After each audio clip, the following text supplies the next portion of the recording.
The Chaser Report is recorded on Gadigal land. Striving for mediocrity in a world of excellence. This is the Chaser Report. Hello and welcome to the Chaser Report with Dom and Charles. Hello, Charles. What are we getting into today, hey? We're going to talk about cryptocurrency. Aha! Because there's been a series of arrests and actually court cases and jailings over the last 6 months. So if you're a fan of the podcast, you will have heard us talking about FTX before, Sam Bankman-Fried and the Bahamas and the communal living apartment and the dodgy arrangements with the Alameda Research. With his girlfriend. Yeah. It's a great story, but we're not talking about this today. Today we're going to talk about the company that swooped in when FTX was in difficulty and offered to buy out their assets. The world's largest crypto platform, Binance. And one of the best parts about this story is that it involves billionaires being held accountable for their actions and actually ending up in jail. It's a happy story, in other words, and we'll hear it after this. I hope that wasn't an ad for crypto, Charles. It would be quite ironic. That's right. I think we blocked crypto. We blocked crypto. Yeah. Why do we do that? I know, we're idiots. Why do we? Because I'll tell you why. Because it's become incredibly clear what crypto is, which is just a massive Ponzi scheme. Right? Do you want to buy my crypto? I've still got a little bit. Yeah. I must say, I had a tiny amount of crypto with Binance, and the moment that FTX thing went, I was like, fuck this, I'm selling. I don't care how much I've lost, I'm just liquidating it all now. So at least, I think I made $5 or something out of doing it, but at least if Binance goes down, they won't take me with them. Yeah, well, I think they probably are going down, because the thing about, what is becoming clear is we've sort of had this 10-year delusion that Bitcoin and Ethereum and all these things could be something other than a Ponzi scheme. Oh, it's a new form of money. Oh, wow, it's going to supercharge financial markets. It's global currency. It's the internet currency. Old rules don't apply. The problem is, Charles, you can't unilaterally decide, can you, that old rules don't apply. You can't unilaterally say this thing is not able to be regulated by the banking regulators in, for instance, the United States. Yes, that's right. That's exactly right. And so just this year, there have been a couple of really good books come out about cryptocurrency. Easy Money is one of them. Money Go Up is another one. And they are absolutely fascinating because what people have done is sort of unpicked the language that, especially in the book Money Go Up, they've sort of unpicked all the language that's been used over the last 10, 14 years, since about 2010 about cryptocurrency, and pointed out the parallels between that and just a straight up fraud-based Ponzi scheme, and sort of gone, they actually have all the hallmarks of just being a complete scam from start to finish. Amazing thing about it is that, and we've discussed this on the podcast before, Charles, but because crypto is not linked to anything, it has no meaning other than what you give it. Yes. It can be worth anything from $1 trillion for a coin to zero. Yes. And it is only based on the consensus of the people buying and selling it, what it's worth. But if you buy and sell crypto, one of the most popular ways, probably I think the most popular way in the world, until recently anyway, has been with Binance. It's a massive company. They have very sophisticated platforms. They market a lot.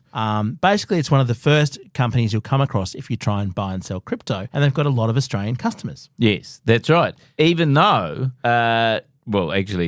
they've just had all their licenses revoked anyway in Australia. But even before they had licenses to operate in Australia, what they did is, in an open secret, they taught you, there was videos online teaching you how to get around the geo-blocking that they had as a fig leaf to pretend that they weren't operating in Australia, in America, in a whole lot of different jurisdictions. Where there are strict rules about running basically a bank. Because these things are basically banks, right? Yeah. Except that instead of dealing with actual proper fiat currencies, you're dealing with a made-up widget thing or whatever it might be. And not only are you dealing with a made-up thing, you're dealing with a made-up thing that requires an enormous amount of energy to keep going, right? And that's why it's not just a currency, it is a Ponzi scheme, because the definition of a currency is and a currency can be anything. It could be a coin. It could be a gold coin. It Could be an avocado pull toy. Yeah, it could be an avocado pull toy. But the point is, it's just a non-fungible token. It's just like something that you transfer, and the full value of that then goes to the next person. Yes. The problem with Bitcoin and all the cryptocurrencies is you transfer that thing, but it also costs like billions of dollars worth of energy to keep that whole system going each year. That's which a very means good that point. It is necessarily costing money just to keep the tokens going, right? So they should, by all accounts, be worth less and less each year. Like you're actually, like a Ponzi scheme, you're putting money into this pit that is actually just not going to have enough money to then, give you the money if everyone tries to cash it in at the same time. But also in using more and more energy each time because the blockchain gets more and more complicated. Yes. So basically the blockchain is, think of it as a sort of public database of every transaction that's ever happened with Bitcoin. You can imagine by this point how massive that database is going to be, and that whenever anyone does any transaction, it has to be encoded and entered into the database, and the database then gets replicated and copied all over the world, kind of in public view. That's the kind of virtue of it, is it's totally open in that sense. But as you say, Charles, doing any transaction with Bitcoin uses a shit ton of money, and in particular mining, the idea of making more of them, which happens, uses a vast amount of energy, and it is basically really terrible for the environment. So it's basically, crypto is essentially a way of wasting energy, which also defrauds people. Yes, that's right.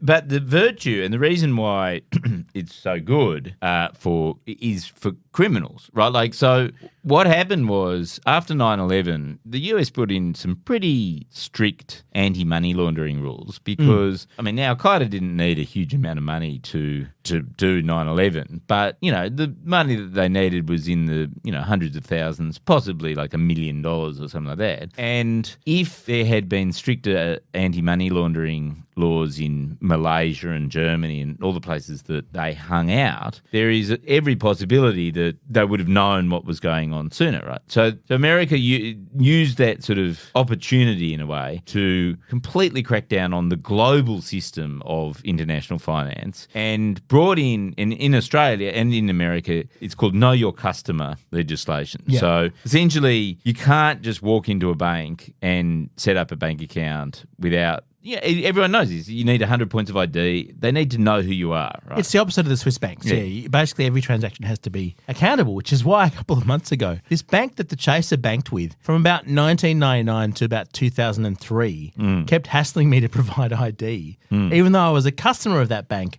in my kind of personal capacity, and the Chaser hadn't done any business with them for 15 years or something. Yes. They were so thorough. Yes. They wanted to know who the Chaser was all these years later. So, of course, I just said it was Julian. And it is totally funny. It is totally funny how, because I set up a bank account the other day and I was chatting to the bank manager and he was going, "Oh, mate, I'll tell you what, these Know Your Customer regulations, they're actually enforcing them now. Ever since Labor got in federally, we're having to go through, do all the paperwork properly." Oh, God, what a pain. It's like, I think that's not necessarily a bad thing. Like, because it's not just like terrorists who use money laundering. It's scam artists. And one of the fascinating stories in this Money Go Up book is the way Cambodia, they go to Cambodia and they go to, it's almost like a sort of movie, the way these people get sort of tempted to go to Cambodia thinking that they're going to take up middle management jobs, paper shuffling. And instead, they're essentially enslaved in these workshops where they have to ring up Westerners and text Westerners and try and entrap them into these fraud operations where they just get defrauded. It's all the text messages and calls we get. And the only way that they can do this without any consequence is by eventually getting them to put it into, even if it's using, iTunes gift cards along the way, it's to get it into cryptocurrency because then it's very easy to transfer it. And what happens is they end up always putting it into Tether coin, which is a type of coin that tracks the US dollar. And then they go along to Binance or FTX and they cash it out. And turn it into real dollars. And the great part of that story is, so they're turning over millions of dollars a year. Binance because like the Cambodian scam artists will pay essentially patsies in the US $20 just to use their identity to set up a Binance wallet, and that's how they do it. So the fall guy becomes this person this poor, probably homeless person who's set up an account for $20. And so the author goes, I wonder whether I could set up an account with Binance for $20, without, proper know your customer things. And so he sets up an account in the name of Taylor Swift and dresses up as Taylor Swift.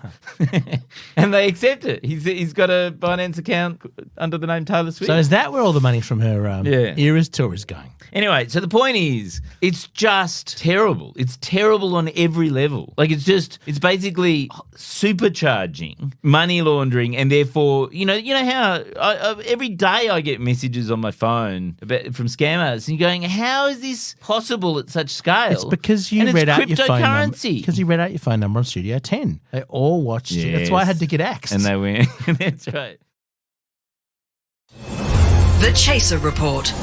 News you can't trust. But no, it is fascinating because if you think about it, right, one of the ways, let's say you are some sort of monster, right, and you're wanting to pay an assassin to kill, I don't know, your spouse or your business partner, or let's say hypothetically, you wanted to get rid of Charles, right? Yeah. Hypothetically. Traditionally speaking, one of the best ways of tracing any sort of crime like that, as we know, follow the money. Look at the transactions. Does someone receive an odd payment in their account? And crypto makes all of that completely impossible because all the payments happen in a completely anonymous way. So if you wanted to fund, a terrible regime or hire an assassin or just do anything, buy drugs, buy whatever, buy weapons. Yes. If I wanted to buy nuclear missiles right now, I would have to pay in crypto because it's essentially untraceable. So it's kind of wonderful. The value of crypto has been spiraling so dramatically. Yeah.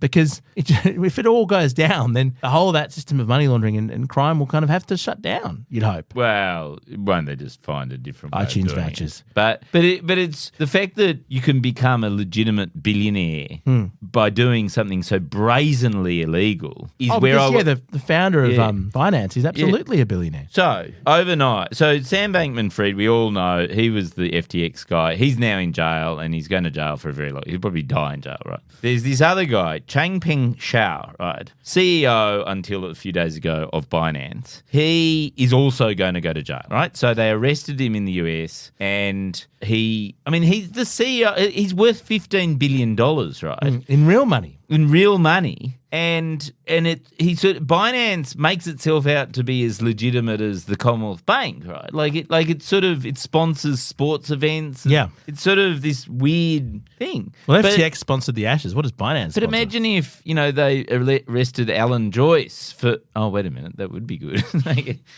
it's that level of, he's a CEO of a big company. Anyway, so and what the deal he's trying to strike with US government is he's going to pay them $4 billion in return for only getting 18 months in jail. And the terms of the agreement are if the judge goes against that agreement and makes his sentence longer, then he has to pay less money. So, hang on, is he paying it in crypto? Because they really want to check that out. Well, the thing is, so the US government is one of the biggest holders of crypto because they've seized so much from money launderers over the years. That's very funny. And but they don't accept payment in crypto, so he'll have to cash out to do the $4 billion fine. But this brings me to this wonderful analogy that this guy has written about. He's on this blog called Bits About Money, and it's the theory that this whole crypto scheme is actually a James Bond villain scheme. And I just want to quickly share with you this idea, which is that essentially the most interesting part of every Bond villain is not what you see on screen, but the 20 years leading up to that point. That's what you want to see, the documentary about how Auric Goldfinger. Yes. I mean, the guy's, both of his names involve gold. Was that nominative determinism? Did his career advisor say, well, people with a name like Auric Goldfinger, he'd really better become obsessed with gold and try and steal all the gold in Fort Knox? So, because the point is, like, by the time you meet a Bond villain, they've spent at least a couple of decades working their way up through the system. And very successfully. Being a henchman for a while. You got to do your time with the henchman trenches, don't you? Yeah. And then, presumably being a deputy, then knocking off the... You have to knock off the boss, to pave your own way. But also just completely existing outside of the law. Like all the schemes that they've invented sort of just ignore the laws. They can go anywhere in the world. They can be at any point, somewhere else in the world. Well, it's usually a private island, isn't it, somewhere? Yeah. Or a pipeline in Central Asia. Or the moon. Yeah. Would be fine. The moon. And that is exactly what these, like, CZ, who's Changping Shao, is like. Like, they have spent at least a decade, like, running an operation that's, not notionally based nowhere, but actually, has an office in the Bahamas. Oh, they always claim that it's not. We don't exist in any territory. We're a sort of new money business. And just looking at this here, Charles, the Treasury Secretary in the US, Janet Yellen, said that Binance processed transactions by illicit actors supporting child sexual abuse, illegal narcotics, terrorism. There are 100,000 transactions that they've traced. These are just the ones that they've traced. Guess how many suspicious activity reports they filed for those transactions? 12? Zero. Okay. But that's it, though. That's how they became the leading cryptocurrency exchange in the world. Yes, by just turning a blind eye to the law. I mean, they had Hamas and Al-Qaeda on their books. Oh, see, that's what you want. Yeah. You want, because they're repeat customers. I presume if I looked at the Binance website somewhere, I'd find, a great